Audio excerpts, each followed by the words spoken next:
대부분 장사를 시작하는 사람은 프랜차이즈를 한 번쯤 생각해본다. 개인 창업보다 좋은 점은 광고를 따로 할 필요가 없고 인테리어부터 주방 교육까지 다 해주니 돈만 투자하면 누구나 할 수 있는 장점이 있다. 또한 매장만 얻는다면 오픈까지 모든 업무를 도와주고 오픈 후 며칠 동안 본사에서 직원이 나와 같이 일해주고 고객 컴플레인 등 모든 사소한 것까지 알아서 해주니 이보다 좋은 아이템은 없다고 생각한다. 그러다 매장 오픈을 하고 사장님의 지식과 운영 노하우가 쌓이다 보면 프랜차이즈 본사의 모든 시스템에 불만을 갖기 시작한다. 값비싼 식재료, 마음대로 올리지도 내리지도 못하는 메뉴 가격, 로얄티와 홍보비 등 뭐 하나 내 맘대로 할 수가 없고 생각한 것만큼 수익률도 못 가져가니 점점 짜증이 몰려오기 시작한다. 더욱이 본사 이미지가 나락가거나 트렌드가 바뀌면서 새롭고 핫한 경쟁점이 들어오면 이제부터 내려가는 매출을 본사 탓으로 돌리고 어떻게든 살아남기 위해 본사와 척을 지면서까지 하나둘 내 맘대로 할 수 있는 부분은 최대한 해보기 시작한다. 이는 프랜차이즈 가맹을 하는 분이라면 100번 공감할 부분일 것이다. 그렇다고 프랜차이즈가 아닌 개인 브랜드를 하기엔 역량도 부족하고 홍보부터 메뉴까지 혼자서 할 수가 없으니 이도저도 못하는 상황이 된다. 그럼 정말 나 혼자서 할 수 있는 개인 브랜드란 정말 힘들고 아득히 먼 산일 뿐일까? 우선 가장 중요한 것은 본인이 가지고 있는 자본이 얼마인지를 먼저 생각하자. 자본이 많고 매장을 오토로 돌릴 수 있는 능력이 된다면 대형 프랜차이즈로 승부를 하는 것도 좋은 생각이다. 더욱이 자본이 많은 사람은 솔직히 이런 고민도 안 한다. 대부분의 창업자들은 그렇게 돈이 많지 않다. 전 재산을 걸고 하기엔 트렌드를 분석해주고 가맹점 입장에서 모든 플랜을 짜주는 프랜차이즈 본사는 없다고 해도 무방하다. 그렇다면 소자본으로 할 수 있는 브랜드란 과연 존재할까? 대한민국 누구라도 소자본으로 쉽게 창업 가능한 아이템은 역시나 치킨집일 것이다. 그러나 치킨집이 동네에 한두 개라야지 말이다.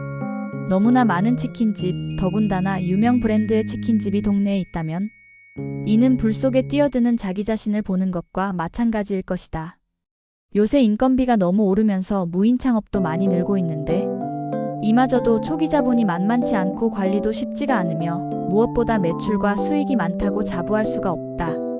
한정된 상권에서의 무인 창업은 솔직히 부업이라고 해도 무방하다. 사람들이 많은 중심 상권이나 번화가의 무인 창업도 초기 자본이 엄청나다. 이러지도 못하고 저러지도 못하는 상황에서 소자본 동네 창업을 하려면 과연 어떤 브랜드 창업을 할 수 있을까? 자, 지금부터 내가 하루에 10만 원을 벌려고 창업을 한다고 가정하자.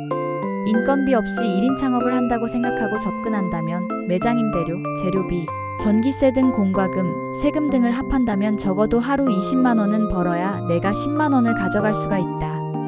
물론 임대료는 하루 3만 원 정도로 잡고 매장을 얻어야 한다. 위의 가정하에 이제 어떤 걸 팔지를 정해보자. 우선 밥집. 밥집의 경우 통상 쌀과 반찬 등의 식재료비가 좋은 재료를 썼을 때 50%가 들어간다고 본다. 그러면 위 20만 원 매출에서 10만 원 남기기 힘들다. 더욱이 매일 밥을 해야 하고 반찬을 해야 하며 남는 재고도 처치 곤란이다 보니 생각외로 재료비가 많이 들고 수익은 적다.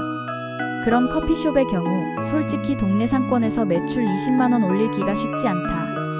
더군다나 요새 대형 프랜차이즈의 골목 상권 점유율이 높은 상황에선 괜히 차렸다가는 돌이킬 수 없는 상황에 이를 수 있고 만약 배달을 한다면 배달 수수료 빼고 나면 남는 것도 없다. 또한 커피숍의 경우는 포장비도 만만치 않다. 그러니 배달을 많이 한다면 모를까? 과연 동네 상권에서 매출을 올려서 박리담회로 이익을 가져간다는 것은 멀고도 험한 산일 것이다.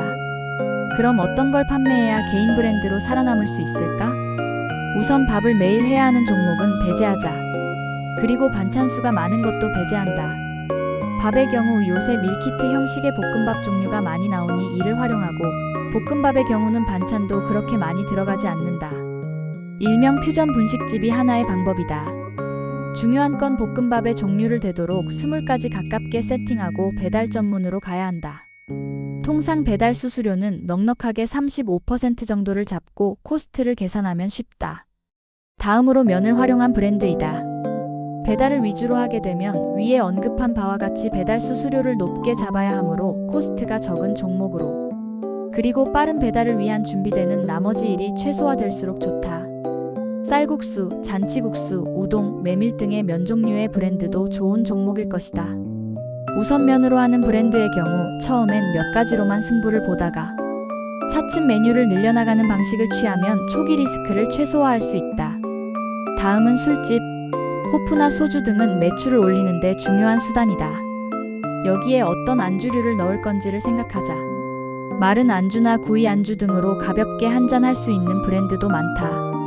통상 술집 안주류의 구성은 샐러드, 치킨, 튀김 요리, 볶음 요리, 탕 요리, 무침 요리 등으로 나뉘는데 위 카테고리에서 자신이 할 수 있는 안주를 선정하여 구색을 갖추면 된다. 더군다나 요새는 밀키트 형식이 많다 보니 밀키트를 구매해서 야채나 추가물을 더 넣어서 판매하면 된다.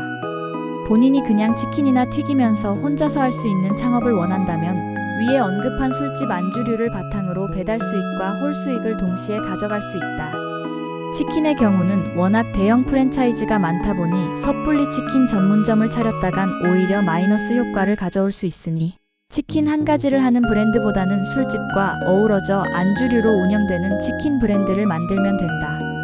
위에 언급한 종목 말고도 동네 상권을 잘 파악하고 본인이 직접 인터넷 서핑으로 지식을 습득하여 틈새 시장을 노릴 수 있는 브랜드나 종목을 선정하는 것도 좋은 방법이나 통상 이런 틈새 시장 브랜드의 경우는 개인 브랜드로 만들기가 쉽지 않다. 직접 본인이 하고자 하는 브랜드에 취직을 해서 배우거나 전문 컨설턴트의 도움을 받아야 하는 경우도 생각해야 하기 때문에 위에 언급한 종목을 제외한 브랜드 창업은 상권 파악과 차별화가 관건이다 보니 신중하게 생각하고 창업을 해야 한다. 마지막으로 홍보의 경우는 창업과 동시에 전문 홍보 대행사가 전화 오는 경우가 많으니 이를 활용하는 것도 한 방법이다. 만약 개인이 홍보를 하는 경우는 무조건 네이버 플레이스에 등록을 해야 한다. 이후 SNS 홍보는 차츰해도 무방하다. 홍보를 위해선 메뉴 사진과 로고 사진이 중요한데 이는 창업 전 간판 사장님과 충분한 상의를 거치면서 시간을 두고 메뉴 사진과 간판을 만드는 것이 중요하다. 이제 프랜차이즈가 아닌 개인 브랜드로의 창업에 대한 정보를 바탕으로 망하지 않는 나만의 창업을 계획하고 그 계획을 주변 지인들과 잘 상의해서 창업을 한다면 크게 손해 없는 수익을 가져갈 것이다.